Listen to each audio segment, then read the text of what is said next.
আসসালামু আলাইকুম ওরহমতুল্লাহ বরকাতুহু। আলহামদুলিল্লাহ রবিল আলমিন ওসলাত ওসালাম আলা আশরাফিল আম্বিয়া ওয়াল মুরসালিন নবীনা মুহাম্মদ ওয়া আলা আলিহি ওয়া আসহাবি আজমাইন ওবাদ। সম্মানিত দর্শকবৃন্দ, আমরা আলোচনা করছিলাম ইমাম আবু জাফর তাহাবী রহমতুল্লাহ রচিত বয়ান ইতিকাদ আহলে সুন্নাহ ওয়াল জামাআহ, আহলে সুন্নাহ ওয়াল জামাতের আকীদার বর্ণনা কিতাবটির একটি অংশ নিয়ে, যেখানে আমাদের ইমাম বলছিলেন যে ওয়ানুমিনু বিল বা'সি, আমরা পুনরুত্থানের উপর ঈমান রাখি। এরপর তিনি পুনরুত্থানের বিভিন্ন অংশ, কী পুনরুত্থানের পরে কী হবে সেগুলো আলোচনা করেছেন। আমরা সেগুলো আলোচনা যাওয়ার আগে গত কয়েকটি পর্বে আলোচনা করেছিলাম যে পুনরুত্থান অবশ্যম্ভাবী এবং পুনরুত্থানের উপর আল্লাহ তাআলা কোরআনে কারীমে বিভিন্ন রকমের দলিল উল্লেখ করেছেন এবং 10টি দলিল আমরা উল্লেখ করেছি। 11তম দলিলে আমরা বলছিলাম যে আল্লাহ তাআলা শুধু যে কোরআনে কারীমে আমাদেরকে এই উম্মতকে এই আখিরাতে ঈমান আনার কথা নির্দেশ দিয়েছেন তা নয়, এর আগে কোরআনে কারীমে উল্লেখ আছে যে আল্লাহ তাআলা বিভিন্ন জাতিকে এই আখিরাতে ঈমান আনার জন্য তাদের নবী রাসূলগণ সেই নির্দেশনা দিয়েছেন এবং সেটা তাদের নবী রাসূলদের দাওয়াতের একটা অংশ ছিল। আমরা গত পর্বে বলেছিলাম যে প্রত্যেকটি কিতাবেই যেগুলো আল্লাহর পক্ষ থেকে নাজিল করা হয়েছে সেগুলোতে অবশ্যই 3টি জিনিস থাকবে: তাওহীদের কথা থাকবে, রিসালাতের কথা থাকবে এবং আখিরাতের কথা থাকবে। এর মধ্যে গত পর্বে আমরা উল্লেখ করেছি যে আল্লাহ তাআলা কোরআনে কারীমে উল্লেখ করেছেন যে পূর্ববর্তী নবীদেরকে তিনি এই দায়িত্ব দিয়েছেন যে তারা যেন আখিরাতের কথা তাদের উম্মতকে বলে দেয় এবং তারা যেন আখিরাতের উপর ঈমান রাখে, সেটা যেন তাদেরকে নির্দেশনা দেয়। গত পর্বে আমরা বলেছিলাম যে আদম আলাইহিসসালাতু ওয়াসসালামকে যখন দুনিয়ার বুকে পাঠিয়েছেন আল্লাহ তাআলা, তখনই তাকে এই আখিরাতের কথা স্মরণ করে দিয়েছেন, বরং তাকে জানিয়ে দিলেন যে আল্লাহর কাছে আবার ফিরে আসতে হবে তোমাদের সবাইকে, অর্থাৎ এই বনি আদম দুনিয়ার বুকে যতদিনে থাকুক না কেন তাকে আল্লাহর সামনে আবার নিতে হতে হবে। সেখানে সে যাবে এবং সেখানে যাওয়ার পরে তার হিসাব নিকাশ হবে, জান্নাত বা জাহান্নাম তার জন্য নির্ধারিত হবে। এই জন্য এটা একটি বড় নিদর্শন যে সমস্ত উম্মত একমত এ ব্যাপারে যে আখিরাত হবে, এটা একটি বড় প্রমাণ যে আখিরাত অবশ্যই অবশ্যম্ভাবী। এই আখিরাতের বা পুনরুত্থানের বিষয়ে শুধু যে আল্লাহ তাআলা তার নবী আদম আলাইহিসসালাতু ওয়াসসালামকে তিনি জানিয়ে দিয়েছেন এবং তিনি সেটা নয়, বরং তিনি যে ইবলিসকে জান্নাত থেকে বিতাড়িত করলেন এবং তাকে বিতাড়িত শয়তান হিসেবে তাকে নির্ধারণ করলেন, সেও কিন্তু এই পুনরুত্থানের উপর ঈমান রাখে এবং সে জানে যে পুনরুত্থান ঘটবে। সে বলছে রব্বি আনজিরনি ইলা ইয়াউমি ইউবআসুন, আল্লাহ আমাকে আপনি পুনরুত্থান দিবস পর্যন্ত আমাকে অবকাশ দিন। ক্বালা ইন্নাকা মিনাল মুনজারিন ইলা ইয়াউমিল ওয়াক্তিল মা'লুম, তখন আল্লাহ তাআলা বললেন যে হ্যাঁ, তোমাকে অবকাশ দেওয়া হলো ইলা ইয়াউমিল ওয়াক্তিল মা'লুম, সুনির্দিষ্ট সেই সময় পর্যন্ত। তাহলে বোঝা গেল যে সুনির্দিষ্ট সময় পর্যন্ত আল্লাহ তাআলা তাকে অবকাশ দিয়েছেন এবং সে আল্লাহর কাছে পুনরুত্থান দিবস পর্যন্ত অবকাশ চেয়েছে। ইবলিস এবং শয়তান যাকে আমরা বলে থাকি, সেই শয়তান পর্যন্ত আল্লাহ তাআলার পুনরুত্থান দিবস সম্পর্কে আল্লাহ তাআলা সে জানে যে পুনরুত্থান হবে এবং সেটার উপর তার ঈমান রয়েছে, সেটার জন্য অবকাশ সে চেয়েছে। অনুরূপভাবে আমরা দেখতে পাই নূহ আলাইহিসসালাতু ওয়াসসালাম, যিনি প্রথম রাসূল ছিলেন দুনিয়ার বুকে, তিনিও তার কওমকে আখিরাতের ভয় দেখিয়েছেন, কিয়ামত অবশ্যম্ভাবী সেটা জানিয়েছেন। আল্লাহ তাআলা কোরআনে কারীমে নূহ আলাইহিস সালামের ঘটনা উল্লেখ করে বলছেন যে তিনি তার কওমকে বলছেন ওয়াল্লাহু আম্বাতাকুম মিনাল আরদি নাবাতা সুম্মা ইউঈদুকুম ফিহা ওয়া ইখরিজুকুম ইখরাজা, আল্লাহ তাআলা তোমাদেরকে জমিন থেকে বের করে এনেছেন এবং তারপর তিনি সেখানে তোমাদেরকে আবার পুতিত করবেন, অর্থাৎ মরার পরে জমিনে আবার প্রত্যেকে চলে যেতে হবে, জমিনের সাথে মিশে যাবে। ওয়া ইখরিজুকুম ইখরাজা, সেখান থেকে আবার তোমাদেরকে বের করে নিয়ে আসবেন। তাহলে বের করে নিয়ে আসা এই জমিন থেকে, এই যে ঘোষণা নূহ আলাইহিস সালাম তার জাতিকে দিয়েছেন, এটা প্রমাণ করে যে নূহ আলাইহিস সালাম আখিরাতের কথা স্মরণ করেছেন এবং বলেছেন তার জাতিকে সেটা দাওয়াত দিয়েছেন, সেটার উপর ঈমান আনতে হবে সেটা জানিয়ে দিয়েছেন। চতুর্থ যে প্রমাণ আমরা দেখি কোরআনে কারীমে উল্লেখ করা হয়েছে যে আল্লাহ তাআলা ইব্রাহিম আলাইহিসসালাতু ওয়াসসালামকে তিনি যে আখিরাতের প্রতি মানুষকে দাওয়াত দিয়েছেন এবং নিজে বিশ্বাস করতেন এবং সে কথা তখনকার লোকদের মধ্যে বিশ্বাস ছিল, সেই জিনিসটা তিনি উল্লেখ করেছেন। আল্লাহ তাআলা বলছেন যে যখন ইব্রাহিম আলাইহিসসালাতু ওয়াসসালাম যখন তিনি মক্কা এবং সেখানকার অধিবাসীদের জন্য মক্কা নির্মাণ করলেন এবং সেখান থেকে মক্কা কাবা শরীফ নির্মাণ করলেন এবং সেখান থেকে তিনি চলে যাচ্ছেন, তখন দোয়া করতেছিলেন। দোয়া বলতেছেন কিভাবে? রব্বে জাল হাযা বালাদান আমিনান, আল্লাহ এই এটাকে শহর একটি নিরাপদ শহরে তুমি পরিণত করো। ওয়ারজুক আহলাহু মিনাস সামারাত, এরপর যারা অধিবাসী হবে তাদেরকে তুমি ফল ফলায় দিয়ে রিজিক দান করো।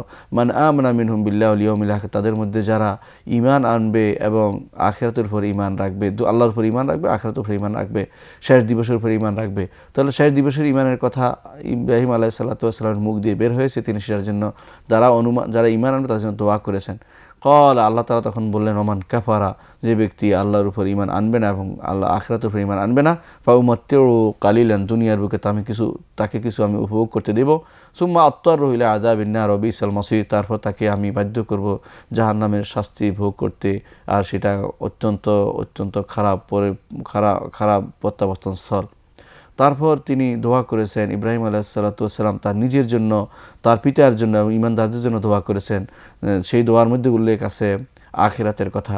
সেখানে তিনি বলেছেন, রব্বানা গফিরলি ওয়ালি ওয়ালিদাইয়া ওয়ালিল মুমিনিনা ইয়াউমা ইয়াকুমুল হিসাব, হে আমাদের রব, আপনি ক্ষমা করে দিন আমাদেরকে এবং আমাকে এবং আমার পিতামাতাকে এবং ঈমানদারদেরকে, ইয়াউমা ইয়াকুমুল হিসাব, যেদিন হিসাব প্রতিষ্ঠিত হবে, হিসাব কায়েম হবে, সেদিন আপনি আমাদের ক্ষমা করে দিন। তো ক্ষমা করে দেওয়ার জন্য আখিরাতের দিনে ক্ষমা করে দেওয়ার জন্য ইব্রাহিম আলাইহিস সালাম দোয়া করেছেন। এটা প্রমাণ করে যে ইব্রাহিম আলাইহিস সালাম আখিরাতের প্রতি ঈমানের বিষয়টি তার কওমের মধ্যে তিনি চেষ্টা বুঝিয়েছেন এবং তাদেরকে সেদিকে দাওয়াত দিয়েছেন।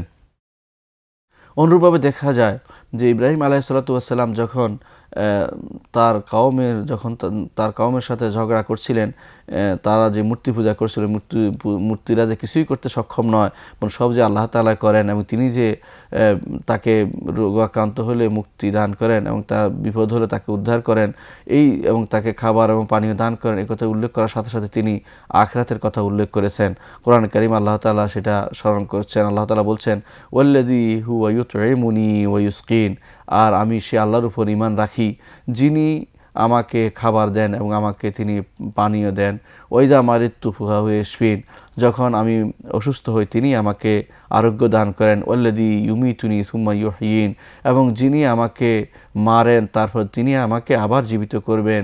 ওয়াল্লাযী আতমাউ আন ইয়াগফিরা লি খাতিয়াতি ইয়াউমিদ্দিন, আর যার ব্যাপারে আমি আশা করি, আমার আশা রয়েছে যে তিনি আমাকে ক্ষমা করে দিবেন কিয়ামতের দিন, যেদিন হিসাব নিকাশের দিন আমার গুনাহগুলি তিনি ক্ষমা করে দিবেন। এভাবে তিনি ইব্রাহিম আলাইহিস সালাতু ওয়াস সালাম তিনি প্রমাণ করে দিলেন যে আখিরাতের উপর ঈমান আনতে হবে। অনুরূপভাবে তিনি তার রবের কাছে দোয়া করলেন যে আল্লাহ, আমাকে আপনি জান্নাতে প্রবেশ করাবেন, আমাকে সেদিন আপনি অপমান করবেন না যেদিন মানুষ আপনার সামনে একত্রিত হবে।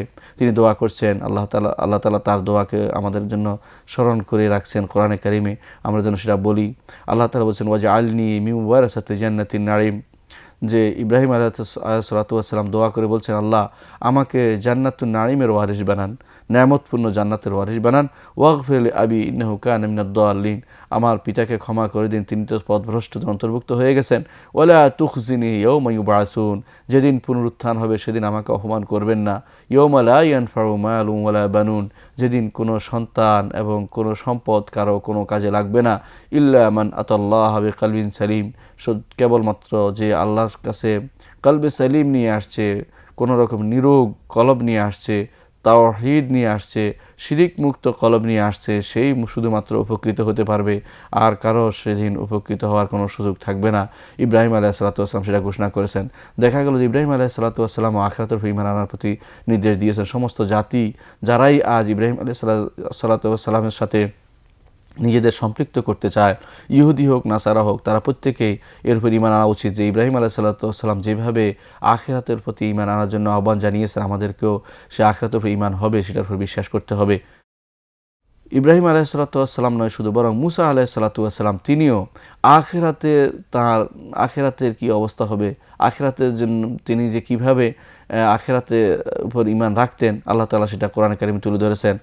মুসা আলাইহিস সালাম বলছেন, মুসা আলাইহিস সালাম যখন যাচ্ছেন, তুর পাহাড় দিয়ে যাচ্ছিলেন, যে তুয়া পাহাড় দিয়ে যাচ্ছিলেন, উপত্যকা দিয়ে যাচ্ছিলেন, যেখানে তিনি আলো দেখতে পেলেন, সেখানে যাওয়ার পরে আল্লাহ তাআলার পক্ষ থেকে ঘোষণা আসলো, ইন্নানি আনাল্লাহু লা ইলাহা ইল্লা আনা ফা'বুদনি ওয়া আকিমিস সালাতা লিযিকরি, আমি সে আল্লাহ, যে আল্লাহ ব্যতীত কোনো সত্য ইলাহ নেই, সুতরাং আমারই ইবাদত করো এবং সালাত কায়েম করো। যখনই স্মরণ হবে তখনই আমার স্মরণকে প্রতিষ্ঠা করার জন্য সালাত তুমি কায়েম করো। ইন্নাস সাআতা আতিয়াতুন, সাথে সাথে এটা আল্লাহ তাআলা নির্দেশ দিলেন মুসা আলাইহিস সালামকে যে ইন্নাস সাআত, যে অবশ্যই কিয়ামত অবশ্যম্ভাবী আসবে, সেটা আকাদু উখফিহা, এটা তো আমি গোপন রাখছি, এমনকি নিজের থেকেও আমি গোপন রাখতে চেষ্টা করছি, কাউকে জানাবো না।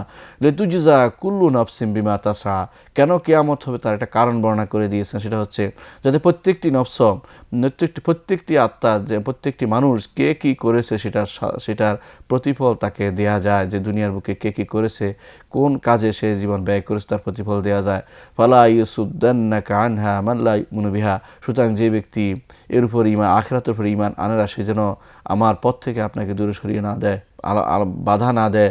ওত্তাবা হাওয়াহু, এবং ওই ব্যক্তির পথ অনুসরণ করবেন না যে ব্যক্তি তার প্রবৃত্তির অনুসরণ করেছে এবং সে ধ্বংসপ্রাপ্ত হয়েছে। মুসা আলাইহিস সালাতু ওয়াস সালাম তিনিও আখিরাতের প্রতি ঈমানে বিশ্বাসী ছিলেন এবং তিনি তাদের জাতিকে আখিরাতের উপর ঈমানের নির্দেশনা দিয়েছেন যে আখিরাতে ঈমান আনতে হবে। এটা আরেকটা প্রমাণ আমরা পাই, যখন মুসা আলাইহিস সালাতু ওয়াস সালাম ফেরাউনকে ঈমানের প্রতি আহ্বান জানিয়েছে, সেখানে তিনি বলেছিলেন মিনহা খালাকনাকুম ওয়া ফিহা নুঈদুকুম ওয়া মিনহা নুখরিজুকুম তারাতান উখরা। মুসা আলাইহিস সালাতু ওয়াস সালাম এই কথাটি গুরুত্বপূর্ণ কথা বলেছেন যে এভাবে সৃষ্টি করেছে আল্লাহ তাআলা, তিনি তোমাদেরকে মাটি থেকে সৃষ্টি করেছেন এবং মাটিতে ফিরে যাবে এবং আল্লাহর কাছে তোমরা আবার নিতে হবে। এভাবে মুসা আলাইহিস সালাতু ওয়াস সালাম ফেরাউনকে পর্যন্ত আখিরাতের কথা স্মরণ করিয়ে দিলেন। শুধু ফেরাউন নয়, হুদ আলাইহিস সালাতু ওয়াস সালাম তার কওমকে যখন ঈমানের দাওয়াত দিয়েছেন, তিনিও আখিরাতের কথা স্মরণ করে দিয়েছেন। হুদ আলাইহিস সালাতু ওয়াস সালামের কওম যখন বলছে ক্বাল মালাউ মিন কওমিহি, হুদ আলাইহিস সালাতু ওয়াস সালামের জাতির যে সমস্ত নেতাগোছের লোকেরা তারা বলছিল যে আল্লাযিনা কাফারু ওয়া কাযযাবু বিলিকাইল আখির, আল্লাহ তাআলা বলছেন যে হুদ আলাইহিস সালামের কওমের নেতাগোছের লোকেরা যারা কুফরি করেছে এবং আখিরাতে আল্লাহর সাক্ষাৎকে অস্বীকার করেছে, ও আতরাফনাহুম ফিল হায়াতিদ দুনিয়া, দুনিয়ার বুকে তারা অত্যন্ত নেয়ামতপূর্ণ জীবনযাপন করছিল। তারা কি বলছিল, মা হাযা ইল্লা বাশারুম মিসলুকুম, এই লোকটি তো আর কিছুই নয়, অর্থাৎ হুদ আলাইহিস সালাম সে তো কিছুই না, তোমাদের মতো একজন মানুষ। ইয়াকুলু মিম্মা তাকুলুনা ওয়া ইয়াশরাবু মিম্মা তাশরাবুন, সে তো তোমাদের মতো, তোমরা যা খাও সেও তা খায়, তোমরা যা পান করো সে তা পান করে, সুতরাং সে আবার তোমাদের থেকে অতিরিক্ত বাড়তি সুবিধা কেন পাবে। ওয়ালাইন আতাতুম বাশারাম মিসলাকুম ইন্নাকুম ইযাল্লা খাসিরুন, যদি তোমরা তার মতো এরকম মানুষকে অনুসরণ করো তাহলে তোমরা ক্ষতিগ্রস্ত হবে। এটা বলছিল সেখানকার নেতাগোছের লোকেরা। এবং তারা এটাও বলেছিল আইয়াইদুকুম, সে কি তোমাদেরকে ওয়াদা করছে আন্নাকুম ইজা মিত্তুম ওয়া কুনতুম তুরাবান ওয়া ইজামান আন্নাকুম মুখরাজুন, যে তোমরা যখন মারা যাবে, তারপর মাটি হয়ে যাবে, মাটি হাড় হয়ে যাবে, তারপর আবার তোমরা পুনরুত্থিত হবে মাটি থেকে। হাইহাত লিমা তুআদুন, আফসোস তোমাদের জন্য যেগুলো তোমাদের ওয়াদা করা হচ্ছে। ইন হিয়া ইল্লা হায়াতুনাদ দুনিয়া নামুতু ওয়া নাহইয়া ওয়া মা নাহনু বিমাবউথিন, এ তো আমাদের দুনিয়ার জীবন, এখানে আমরা মরি এবং বাঁচি, আমরা তো আবার পুনরুত্থিত হব না। দেখা গেল যে হুদ আলাইহিস সালাতু ওয়াস সালামের কওম হুদ আলাইহিস সালাতু ওয়াস সালাম কওম তার হুদকে অনুসরণ না করার জন্য বলছে যে হুদ তোমাদেরকে ওয়াদা দিচ্ছে যে তোমরা পুনরুত্থিত হবে, আল্লাহর সামনে নিতে হবে, এটা ঠিক নয় তারা বলছে। কিন্তু আল্লাহ তাআলা এই কথা স্মরণ করে দিয়ে আমাদের জানিয়ে দিলেন যে হুদ আলাইহিস সালাতু ওয়াস সালাম তার কওমকে আখিরাতের প্রতি দাওয়াত দিয়েছেন, যে আখিরাতের উপর ঈমান আনতে হবে, পুনরুত্থান হবে, সেটা হুদ আলাইহিস সালামের কওম তাদেরকে জানিয়ে দিয়েছেন। অনুরূপভাবে শুআয়ব আলাইহিস সালাতু ওয়াস সালাম তার কওমকে আখিরাতের প্রতি দাওয়াত দিয়েছেন। শুআয়ব আলাইহিস সালাতু ওয়াস সালাম তার কওমকে বলেছেন, ইয়া কওমি ইবুদুল্লাহ ওয়ারজুল ইয়াউমাল আখিরা ওয়া লা তা'আসু ফিল আরদি মুফসিদিন, হে আমার কওম, তোমরা একমাত্র আল্লাহর ইবাদত করো আর শেষ দিবসের আশা করো, অর্থাৎ শেষ দিবসে তোমাদের যদি ঈমান রাখো, শেষ দিবসের আশা করো, শেষ দিবসে যদি ঈমান রাখো তাহলে তোমাদেরকে সেদিন জান্নাতে প্রবেশ করানো হবে। সেটা যদি তোমরা আশা করো, ওয়া লা তা'আসু ফিল আরদি মুফসিদিন, দুনিয়ার বুকে ফিতনা ফাসাদ করে বেরিও না, দুনিয়ার বুকে গন্ডগোল করে বেরিও না, সমস্যা তৈরি করিও না, সেটা তিনি বললেন তার কওমকে। তাহলে শুআয়ব আলাইহিস সালাতু ওয়াস সালাম তিনিও তার কওমকে আখিরাতের উপর ঈমান এবং পুনরুত্থানের উপর ঈমানের প্রতি নির্দেশনা দিয়েছেন। অনুরূপভাবে ইউসুফ আলাইহিস সালাতু ওয়াস সালাম তিনি তার কওমকে বলেছেন রব্বি কাদ আতাইতানি, তিনি দোয়া করেছেন, যখন তখন দোয়ার মধ্যে উল্লেখ করেছেন রব্বি কাদ আতাইতানি মিনাল মুলকি ওয়া আল্লামতানি মিন তা'উইল হাদিস ফাতিরাস সামাওয়াতি ওয়াল আরদি আনতা ওয়ালিয়্যি ফিদ দুনিয়া ওয়াল আখিরাহ তাওয়াফানি মুসলিমান ওয়া আলহিকনি বিস সালিহিন। হে রব, আপনি আমাকে দুনিয়ার বুকে রাজত্ব দিয়েছেন এবং আমাকে তা'উইল হাদিস কথাবার্তার ব্যাখ্যা শিক্ষা দিয়েছেন, অর্থাৎ স্বপ্নের তাবির শিক্ষা দিয়েছেন। ফাতিরাস সামাওয়াতি ওয়াল আরদ, হে আসমান জমিনের সৃষ্টিকর্তা, আনতা ওয়ালিয়্যি ফিদ দুনিয়া ওয়াল আখিরাহ, আপনি আমাদের দুনিয়া এবং আখিরাত এই দুইটারই আপনি ওয়ালি, দুখানে আপনি আমাদের ওয়ালি। দুনিয়াতেও আপনি আমাদের মুরব্বী, আখিরাতেও আপনি আমাদের মুরব্বী। দুনিয়াতেও আপনি আমাদের অভিভাবক, আখিরাতেও আপনি আমাদের অভিভাবক। তাওয়াফানি মুসলিমা ওয়া আলহিকনি বিস-সালিহিন, মুসলিম হিসেবে আমাকে মৃত্যু দিন এবং আমাকে নেককার বান্দাদের অন্তর্ভুক্ত করুন। এখানেও ইউসুফ আলাইহিস সালাতু ওয়াস সালাম তার দোয়ার মধ্যে আখিরাতের কথা স্মরণ করছেন। সুতরাং ইউসুফ আলাইহিস সালাতু ওয়াস সালামও তিনি আখিরাতের প্রতি আহ্বান জানিয়েছেন এবং পুনরুত্থানের উপর বিশ্বাসী হওয়ার জন্য তার কওমকে নির্দেশনা দিয়েছেন। আরও প্রমাণ পাই আমরা যখন দেখি যে যুলকারনাইনের ঘটনার মধ্যে, যে যুলকারনাইন বলছিলেন, আল্লাহ তাআলা যুলকারনাইনকে বলেছিলেন, ইয়া যুলকারনাইন, হে যুলকারনাইন, ইম্মা আন তুআযিবা ওয়া ইম্মা আন তাত্তাখিযা বিহিম হুসনা। তুমি ইচ্ছা করলে, তুমি তো এখন পশ্চিম দিগন্তে চলে গেছো, সেখানে লোকদেরকে পেয়েছো, ইচ্ছা করলে তাদের মধ্যে তুমি শাস্তি দিতে পারো, তাদের মধ্যে ভালো ব্যবহার করতে পারো। তখন যুলকারনাইন বলেছিলেন, আম্মা মান যালামা ফাসাওফা নুআযিবু সুম্মা ইউরাদ্দু ইলা রাব্বিহি ফায়ুআযিবু আযাবান নুকরা।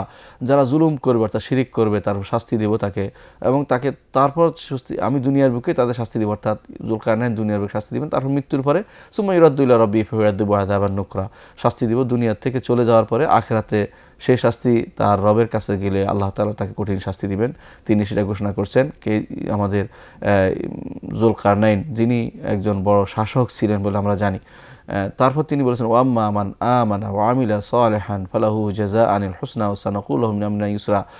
আর এর বিপরীতে যারা ঈমান আনবে এবং সৎ কাজ করবে তাদেরকে আমি তার জন্য থাকবে উত্তম পুরস্কার, ও সানাকুলু লাহুম মিন আমরিনা ইউসরা। আখিরাতে যেমন উত্তম পুরস্কার পাবে, দুনিয়ার বুকেও আমি তার সাথে ভালো ব্যবহার করব। তাহলে যুলকারনাইনও আখিরাতের উপর বিশ্বাসী ছিলেন এবং পুনরুত্থান দিবসে বিশ্বাস করতেন, পুনরুত্থান হবে এরপর তাদের বিশ্বাস ছিল। অনুরূপভাবে আমরা দেখতে পাই যে ফেরাউন আল মুসা, মুসা আলাইহিস সালাতু ওয়াস সালামের যে পরিবারে বড় হয়েছেন, সেই ফেরাউনের কাছে যে যারা একজন লোক, ইমানদার লোক গিয়েছিল, যিনি যখন মুসা আলাইহিস সালামকে হত্যা করতে উদ্যত হয়েছিল ফেরাউন, তখন তিনি বলেছিলেন যে একে কেন হত্যা করতে যাচ্ছ, তোমাদের কাছে নিদর্শন আছে আখিরাতের, এবং আখিরাত সংঘটিত হবে। সেই যে মুমিন আলে ফেরাউনের গোষ্ঠীর একজন ইমানদার ব্যক্তি যে ব্যক্তিটি ছিলেন, সেই ব্যক্তিটি যে কথা বলেছেন, সেখানেও আখিরাতের কথা আল্লাহ তাআলা কোরআনে কারিমে উল্লেখ করেছেন। সেই ব্যক্তির আখিরাতের কথা আলোচনা করেছেন। সেখানে আল্লাহ তাআলা বলছেন যে ওই ব্যক্তি যে ইমানদার, ফেরাউনের কওমের ইমানদার ব্যক্তি বলছিলেন, ওয়া কওমি, হে আমার কওম, ইন্নী আখাফু আলাইকুম ইয়াউমাত তানাদ, আমি তোমাদেরকে সেই তানাদের দিনের ভয় দেখাচ্ছি। তানাদ হলো আহ্বানের দিনে আহ্বান করা হবে, ইয়াউমা তুওয়াল্লুনা মুদবিরিন, যেদিন তোমরা পশ্চাৎ দিয়ে ফিরতে থাকবে, মা লাকুম মিনাল্লাহি মিন আসিম, অর্থাৎ জাহান্নামের দিকে তোমাদেরকে নিয়ে যাওয়া হবে। আল্লাহ ছাড়া তোমাদেরকে সেদিন রক্ষাকারী কেউ থাকবে না। ওমা ইউদ্দিলিল্লাহু ফামা লাহু মিন হাদ, যে যাকে আল্লাহ তাআলা পথভ্রষ্ট করে তার কোনো হেদায়েতকারী নেই।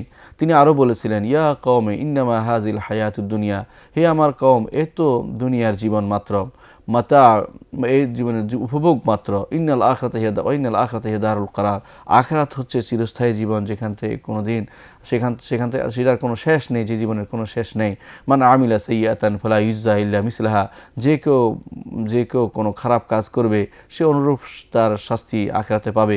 ওয়ামান আমিলা সালিহাম মিন যাকারিন আও উনসা ওয়া হুয়া মুমিনুন ফাউলাইকা ইয়াদখুলুনা জান্নাতা ইউরযাকুনা ফিহা বিগাইরি হিসাব। আর যে কেউ ভালো কাজ করবে, সে পুরুষ হোক আর মহিলা হোক, সে ঈমান যদি তার থাকে, তাহলে সে জান্নাতে প্রবেশ করবে, সেখানে তাকে বিনা হিসাবে তাকে রিজিক দেয়া হবে। তারপর তিনি বলেছেন, ওয়া কওমে মালি আদউকুম ইলান নাজাতি ওয়া তাদউনানি ইলান নার, হে আমার জাতি, কি হলো তোমাদের, আমি তোমাদেরকে ডাকছি নাজাতের দিকে, জান্নাতের দিকে, আর তোমরা আমাকে ডাকছো জাহান্নামের দিকে।